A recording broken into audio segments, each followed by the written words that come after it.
Hi there. Thank you for joining us today. I'm Crystal Wittevrongle, collaborating with Common Sense Lethbridge, here today with Ryan Mennie, who is running for mayor in Lethbridge upcoming 2025 elections. Ryan, thank you so much for being here with me today. Thanks for having me, Crystal. And I love your intro there. It shows all the great angles of Lethbridge, especially one of my favorites on the campaign trail the last few months. The sunrise from one direction of the water tower and the sunset, if you're lucky enough to catch it the other way. It sure is a beautiful city. And I'd love to hear more about you and your background and what foundation you're bringing with you to the mayoral race. So I have, call it a strange collection of skill sets that, brings me to the point that we are right now that can serve the community very well. But, I went about it in a different way by starting a 30-year radio career here in Lethbridge, taking the radio program at Lethbridge College, now Lethbridge Polytechnic. And that career took me all over Alberta and BC. Brooks, Drumheller, just outside of Lethbridge, an hour to 2 to 3, and then to Vancouver Island for 20 years, and then back here to Lethbridge, where I've been here for the last decade or so. But that was my final 7 years or so in radio. So that piece of the job and that industry itself, you're so community oriented. You're just in the community, you're hearing from the community, you're communicating with the community directly on a daily basis. These people trust you, they depend on you, and vice versa. You depend on them to understand what's going on in the community and what's important to people.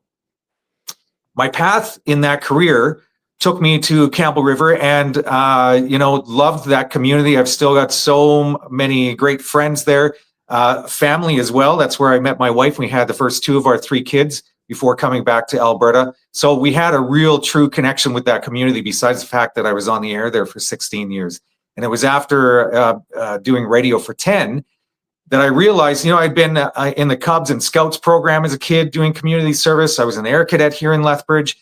And when you start to get into your later years and then become a parent as well, what becomes apparent is that the highest level of community service is really serving your community on city council. And so I ran there, was successful from my first campaign, ran 2 campaigns, did 2 full terms in Campbell River. Back then the terms were 3 years long, so I did 6 full years and put those pieces together with a shift that I had the opportunity to do back here in Lethbridge 4 years ago.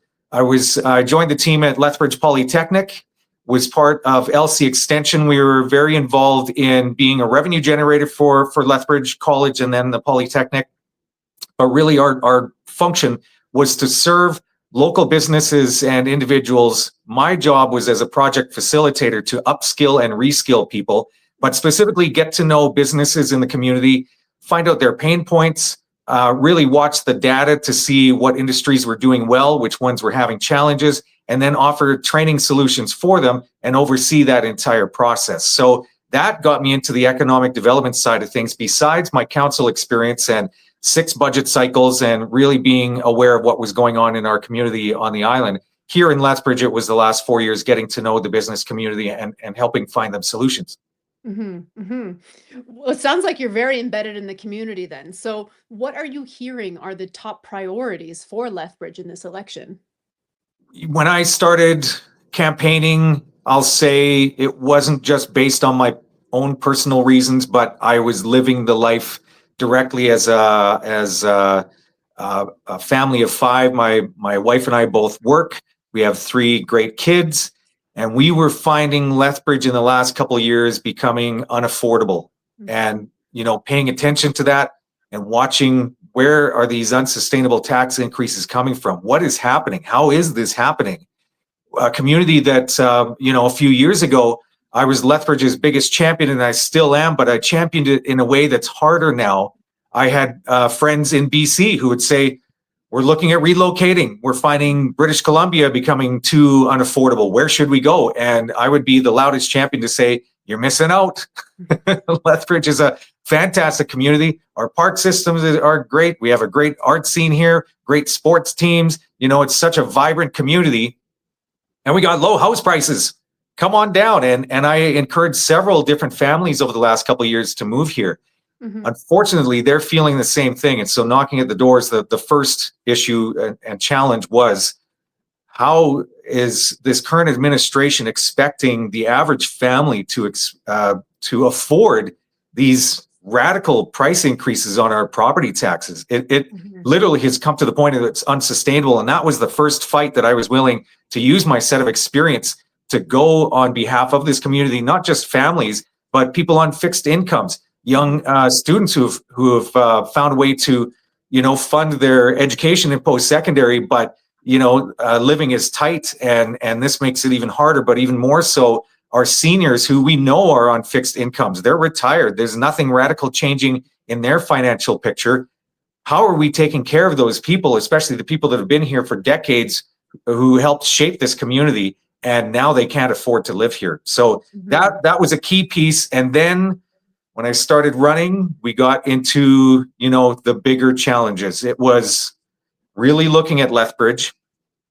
We are behind on infrastructure investment. Mm. Why is that? And even the infrastructure that we've invested in, we've gone massively over budget, $50 million over budget in just 3 projects when I started paying attention.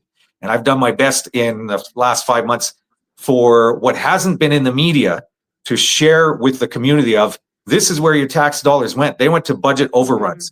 And we are in a bad spot now where not only are we did we have to pay just in 3 projects in the last 4 years $50 million more than what was budgeted. We now are dealing with the pain. Even when you vote in the next gang in a couple of days, we are dealing with those mistakes, and the funds that were used to offset those overages in the tens of millions of dollars, Mhm. we're now paying directly as the taxpayer on top of the increases from the last couple of years to replenish them, to replenish the funds, the reserves that we took, that this current administration took the funds out of, to lessen the blow in the short term for Mhm. those overages. And so we're in we're in big trouble financially. We need to get back on track. We need fiscal accountability, and we also, at the same time, are a growing city. We are well over 110,000 people now since the last stats were done. We are a city that requires infrastructure that we don't currently have. We are a city that has needs of, Mhm. of other facilities that we don't currently have. It can be done once we get our fiscal house in order. But right now, it's addressing that. It's admitting that it is a place that we can't be to have a sustainable future for our community. And then we need to get to work on those other pieces that you're hearing a lot of folks running in this current administration saying, we can't do it. I've been in other communities in even tougher times, and you can do it, and we will do it. Mhm. Mhm. And so with regards to property taxes, what will you do as mayor? We have, and I said this at the Chamber of Commerce Forum just the other night, so much talent, so much resource, so many, an incredible, set of assets to draw on, whether it's our people power, whether it's our organizations, and we're not using them properly. So first, it's getting the most out of this community that we can by rallying together on a common cause. It's having a regional tourism strategy. It's having a regional economic strategy. And then with that economic strategy, it's attracting the key players of industry that we can accommodate, that will, when they bring in that tax base and they create more jobs, and we make the city welcoming to them, Mhm. so that they can operate here, and we have people beating down our door to do business in Lethbridge. That tax, the commercial and industrial tax that comes in from that, that is what's going to take the burden that is almost solely on the taxpayers' shoulders right now. That's a big Mhm. piece to it, along with the fiscal accountability. And so rather than increasing property taxes, more of a We broadening of the can't do it tax base. anymore. Yeah, people are tapped out. There's the, I'm going to say this because I ran into this in Campbell River, and I had people, rightly so, looking at my track record as a counselor on Vancouver Island. The context that was missing when people said, wow, you're talking about fiscal accountability here in Lethbridge, but in Campbell River, you guys had some steep increases. the situation and the context that's missing from the numbers that people have been sharing. Our community was hit so hard right at the same time that I got on council in 2008. Besides all communities being hurt by the world economy at that time, it was our last real recession. Mhm. On Vancouver Island, the forest industry collapsed. And people Mhm. have heard me say this, throughout this 5-month process of the School of Hard Knocks that I had to learn how to be a counselor in. I had to make every single penny stretch. We don't even use pennies anymore. We're into nickels and dimes. That's how long ago this was. But, the education that it was of true fiscal responsibility, but also creativity on how do you save a community that's just lost its 60-year-old pulp mill? How do you protect the citizens that were working just the week before at the now gone 50-year-old pulp mill? Mhm. How do you replace that industrial tax base? How do you keep these people in the community who don't have jobs? And so in the first 2 years, we were dealing with tax impacts where there were no other options except directly by cutting services down to the bone that you wouldn't recognize the city anymore, or being open and transparent with the taxpayer and saying, these are the hard times that we need to address with your support if you want to go that direction for the next couple of years until we get true concrete solutions. And that's what we did. And that's where we had community buy-in. Was it easy? No. Was it fun? It sure wasn't. But Campbell River is there. And what we achieved even after that time, and with your council, when you have a team that is dedicated towards a common purpose, an urgent common purpose, it Mhm. is incredible how people pay attention, and it is incredible what you can achieve. Mhm. Mhm. And so speaking of services or cutting services, what are your perspectives on city spending currently and what should be done differently in the next 4 years? So again, the fiscal time bomb that we've been put into is that decisions that were made in the last 4 years will impact us as a city for the next year to two, if not more. I'm running to change that environment and enable the system to work well with proper oversight, and to have your even integrity commissioner to be there as that extra piece of oversight. It's Mhm. not just your city administration and trusting your mayor and council. It's truly having a third party keeping everyone on track, on board, and without entanglements, without issues that may be taking people's eye off the ball fiscally, and with transparency on projects moving forward. So it's being Mhm. very clear about the services that we need to offer. Getting to those properly, we have to put our fiscal house in order first, and there are ways to do that. A lobbyist registry is another way that's not specifically for dealing with the financial challenges, but that will help us with some of the concerns that have come up during this election process. There seems to be a group of folks who are with their eye on the ball of certain projects with certain people that may not be serving the community as a whole. We need to get back on track on serving everyone, and serving Mhm. everyone through sustainable taxation, and bringing us there with those solutions. Mhm. Mhm. And so, shifting gears a little bit, the Lethbridge and District exhibition faced financial mismanagement recently that required city intervention. How would you ensure proper oversight and accountability for municipally supported organizations in the future? Yeah, so that's a great question because people are still talking about it. This is the biggest issue that people can zero in on, as Mhm. things didn't go as well as we had hoped. That's the kind version of people's response. And I've been involved in large infrastructure. I've been involved in engaging the community as to what our true need is, agreeing on the model, getting it shovel ready, and then going after that funding, and having a very clear budget that also includes contingency. Mhm. There's no. I'm not naive to the fact that projects due to unforeseen circumstances, can go over budget. And that's why you build in a contingency of a Mhm. certain amount in advance. And that is very clear. And that funding amount, that budget that you're sticking to is very clear. And then you go out and find that funding.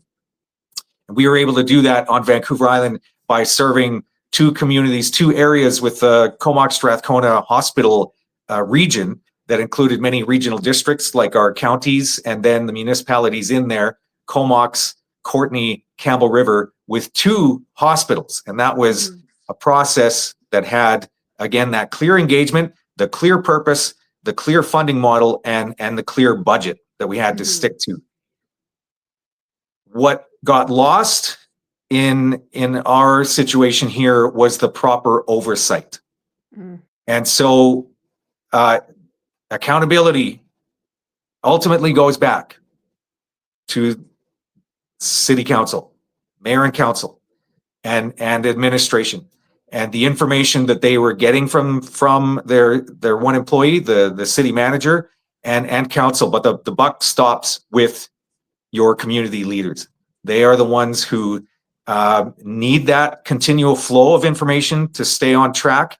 And if you're not getting it, you don't know what's happening. And that is the case of what happened here. There's much discussion as to who was holding the ball when, the buzzer went off. It always comes down to, in the end, doesn't matter what the project is, it's city council. And so those pieces behind the scenes, what wasn't in place, what needed to be in place, what can we do moving forward? I certainly have solutions to moving forward. It's that proactive partnership Mm. with all stakeholders and accountability being very clear. Who is overseeing this and how do we manage that and how do we track that? And even radical solutions like staying in touch with the taxpayers on markers all the way through a massive, exciting project like that. It's a great facility. I do not want it to be taken that we didn't need a facility like that in 2025 here in Lethbridge. It was the project and the oversight and the communication and the markers of where we were throughout that process that got lost. Mhm. Mhm. So I'm hearing a lot of oversight is needed, accountability is needed, transparency is needed, and I think this is something I've heard a lot of on the ground as well, just with regards to city management. But do you think splitting the LDE into separate entities, including a municipally controlled nonprofit, was the right approach? Why or why not? Yeah, and I'm unfortunately going to say that that model did not do what we needed to serve the community, the taxpayers who paid for that building, and the Mhm. structure of what I believe will make that a success moving forward. It's I was talking about this earlier in the campaign at the Lethbridge Library Forum. Good governance. So local government leadership academy. When everyone is elected in BC, you go to these sessions. You take this training, and you understand what your role is as a councillor. You understand what your job is. You understand how to continue to stay in touch with the community, but you also learn what your job isn't. Mm. And so with that combination of things, but also extending beyond there, we would have sessions where we would get together with strategic planners or people with experience in governance. And George Cuff is a name that's very well known in Canada. He was in administration specifically. He worked for the city, for the community of Sherwood Park, but he also at a time was, for several terms, was a mayor. Mm. And so having him as a resource to speak to our council and sharing good governance and what a model looks like to have true accountability and transparency. Transparency means you can see what's going on. Accountability means you have those constant checks and balances. The definitions of those words have gotten lost. And so when people use them, they're not using them properly. Good governance has not been applied to this model. We have the city manager who is sitting on the board right now. That is council's one employee. That is not council. Mhm. The CAO does not represent the community's needs and wants. The CAO enacts those with their team. Mhm. You need your council representatives involved in all of these major organizations for that oversight. And what they are is, even if they weren't a functioning member of the board, they're there at least as a council liaison. Mhm. Whether I was council liaison to Success by Six, Youth Advisory Committee, the Development and Environmental Commission, and a multitude of the safety working groups. So it was all the different agencies, including RCMP and fire. And you're there in the room all the time, especially with these key groups and these key initiatives and these key services that are offered using city funds. You Mhm. have to be there in that room, not a city employee, not your CAO, the people who were elected and who directly represent the community. And that is the direction, unfortunately, we have not gone with this redesign, with this redevelopment, and it's something that needs to be addressed. Mhm. Mhm. Yeah, absolutely. And so now shifting gears just a little bit, let's talk about homelessness. What is your perspective on the encampment strategy? So there's more that we need to do. There's again any opportunity that I've had to say how Chief Medizade at Lethbridge Police Service has been as an incredible asset to this community. I can't say that enough. And the Mhm. work that he's done and the work that his team has done over the last several years, we're heading in the right direction. But more needs to be done.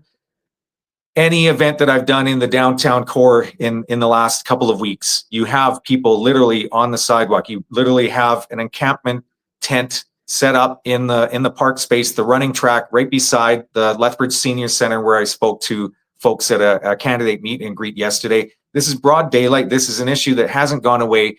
We haven't done enough yet. It's Mhm. working more with our partners again at LPS and through Chief Medizade and uh, you know really looking at what has worked in the last several years, but understanding we're in a place where we're still, when we have an event downtown, everyone enjoys it. It's fantastic. As soon as that event is over, the regular issues and challenges Mhm. represent themselves right after that. So it's two pieces. It's working with LPS to keep the citizens safe and also working with the province and continuing to advocate for the funding to find those people who are in an unfortunate spot. And we want to get them the help that they need through the funding that we can advocate through the provincial government. Mhm. And how do you foresee working with the provincial government and the relationship there and kind of strengthening it over the next 4 years? I think there's two pieces, and there's actually a piece that's getting lost. So there is fight. There's fighting the good fight with your partners, and your local representatives, your MLAs, and being the squeaky wheel. But it's having all of the stakeholders at the table. Mhm. And that doesn't just mean the people that are here right now. That means, are there other nonprofit organizations that do work with vulnerable populations that we Mhm. don't have in the community right now?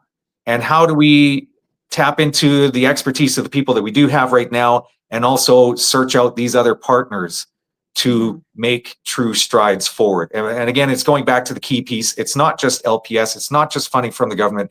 It is truly having all the stakeholders in the room, including your representatives from city council, and hearing from the experts, what those solutions look like. Mhm. Mhm. And so in a 2021 referendum, a clear majority, 60% of the residents in Lethbridge voted in favor of a third Old Man River crossing. Are you in favor of a third crossing, or what are your thoughts surrounding that?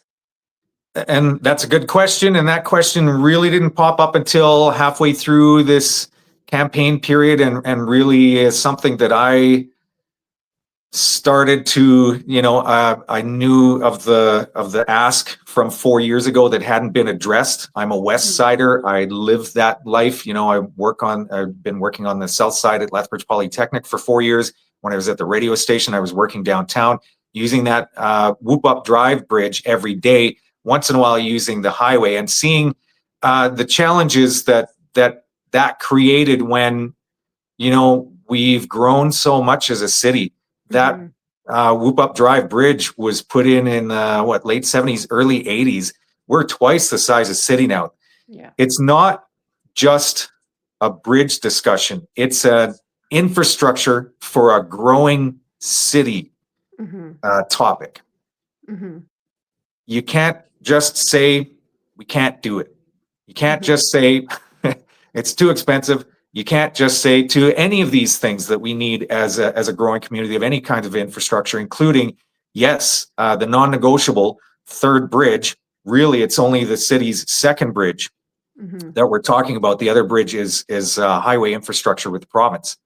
And so it is initiating that critical lifeline. It is creating and adding to our critical economic infrastructure. These are people who, if you're living on the west side, work on different parts of the city, you need to get them to their jobs. These are people who may be working on the west side and live on the south side. These are people with now the largest portion of our city is on the west side. If you compare to north and south as individual pieces, we're now 45,000 plus. The last numbers are several years old. They were 43,000. It's well past that.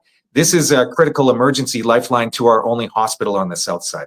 And as a media person working at downtown Lethbridge, and I was on the fourth floor, my studio looked over Whoop Up Drive, over the bridge, and we would see when an accident would happen, and I would connect with my cohort in the newsroom, and I'd say, let me know when that highway shuts down, because you're taking thousands, if not tens of thousands of people that are going back and forth from their jobs, going to get to their families, picking up their kids from day homes, from the BLAST program after school, all of these other things that keep our entire city ticking. So for the people on the north side, like, why do I need a bridge? People on the south side, why do I need a bridge?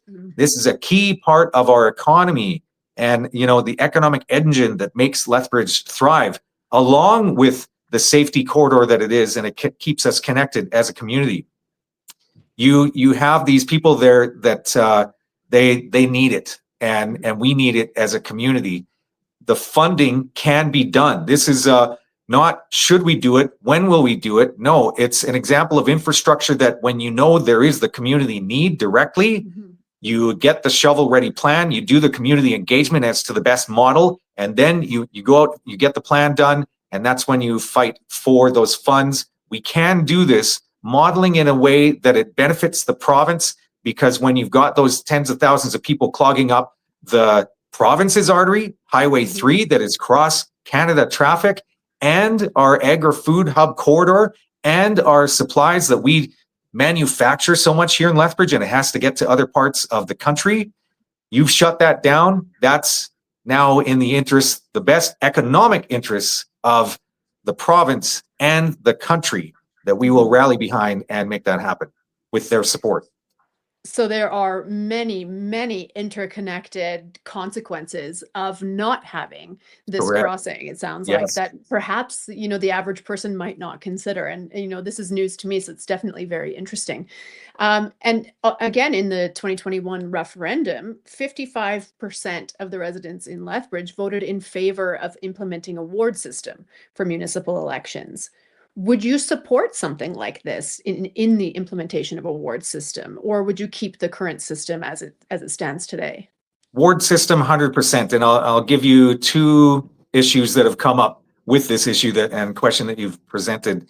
The first one is citizens asked for it 4 years ago. More than half of voters. My family of five will go back to you. If we can get, 2 or 3 out of 5 people to agree on anything, that is a consensus. It just is. You never get that. So that was a strong signal from our last election that this current administration chose to ignore. That was the city saying, we want a ward system. That was the citizens saying, we've done the math. We understand what's happening to Lethbridge. We're a growing city. We're well over 110,000 people now. This is necessary. One, the citizens identified it as necessary, and they told the city, yes, we want to do this. The city chose not to do it. Two, we are so big now. The west side is such a substantial piece of the city. The north side is growing. The south side is growing. We're a growing city. You need proper regional representation in pieces of the community, you know what you live. And if you're never taking the bridge up to the west side to use the Y, or use any of the services over there, or visit family, you don't know what life is like on the west side. Very much same as with if you don't live a block away from Legacy Park, the beautiful facility that it is, that has a draw and an attraction from citizens all over the city. But if you don't have kids and you don't ever use that park, you don't know what their life is like. Same on the south side. Mm-hmm. And so it's just key to a growing city. It's needed. Mm-hmm. Mm-hmm. Ryan, this has been really, really rich, and I've really enjoyed hearing your perspectives. But if you're going to leave one thing behind with our viewers, what would you want them to take away from this conversation today? We need to get our fiscal house in order. That has become so apparent.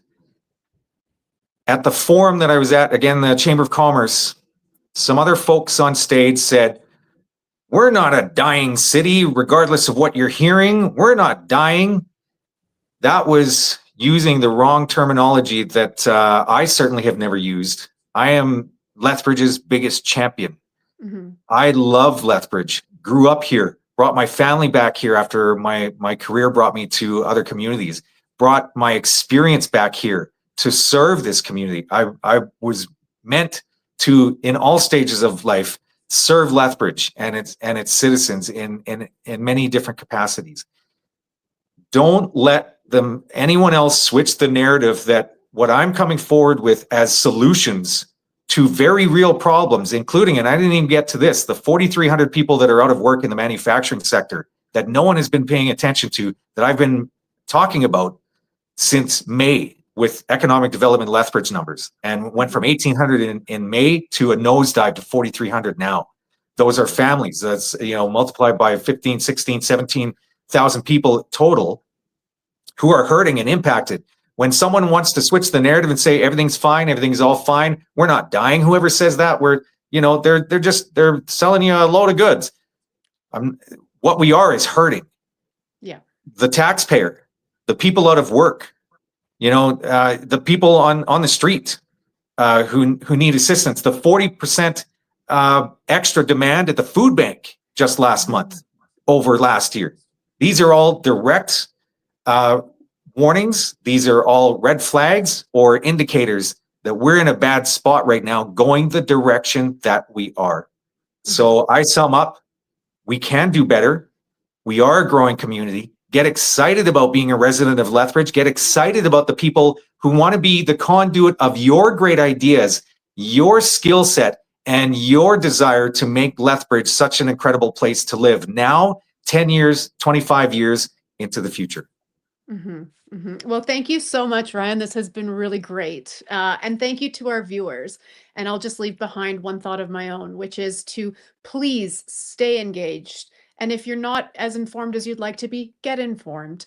Make sure you get out there to vote. You have a say in what your city looks like, and it's more important than ever that you exercise that. So thank you for watching. And Ryan, thank you again for being here to chat with me today. Thank you so much. Loved it.